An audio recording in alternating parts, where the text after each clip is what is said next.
Last time we looked at how to navigate large spreadsheets using the control and arrow keys. So continuing with the topic of large spreadsheets, today we'll have a look at how to use the split and freeze functions. When your spreadsheet fits inside your entire window, you don't have to worry about your column headings disappearing. But if your spreadsheet has far more rows than your screen can accommodate, this next tip will be a real help. So let's look at some strategies to keep our column headings in view at all times. First, let's look at this little thing.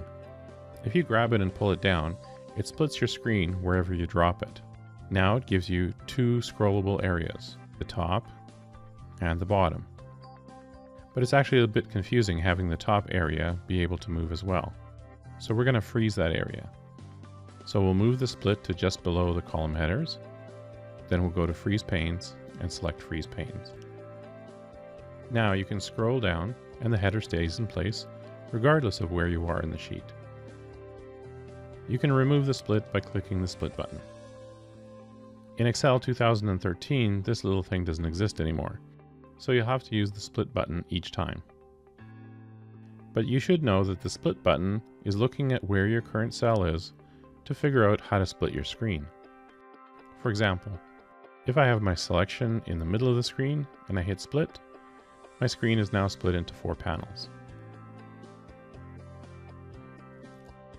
If I have my cursor at the beginning of a particular row and I hit split, the screen splits just above that selection. Sometimes you need to split it vertically, so you select a cell in the top row, hit split, and it splits it up and down.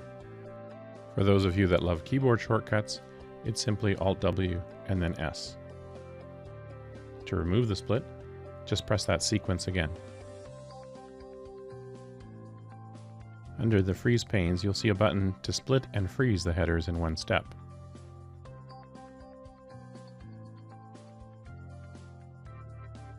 Although it seems intuitive to split it under the headers, I actually split my workbooks a couple of rows down. This allows me to see the header in the first row at all times, but it also allows me to see the top and bottom rows of my data. It's handy because I'll usually put formulas in the top row, and I want to make sure they get copied all the way down. So let's say I need to calculate 10% of column I. I put the formula in J,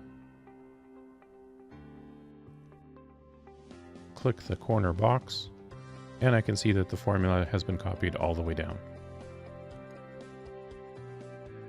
Bonus tip. It's actually a bit dangerous that the hide button is nestled in this group.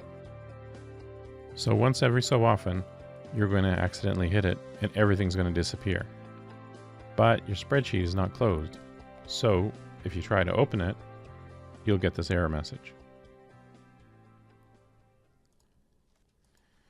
When you see the unhide button highlighted, that means that you've hidden your sheet. Just click on it and everything will be back to normal.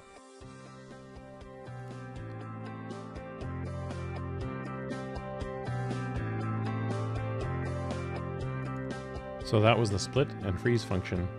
Thanks again for watching.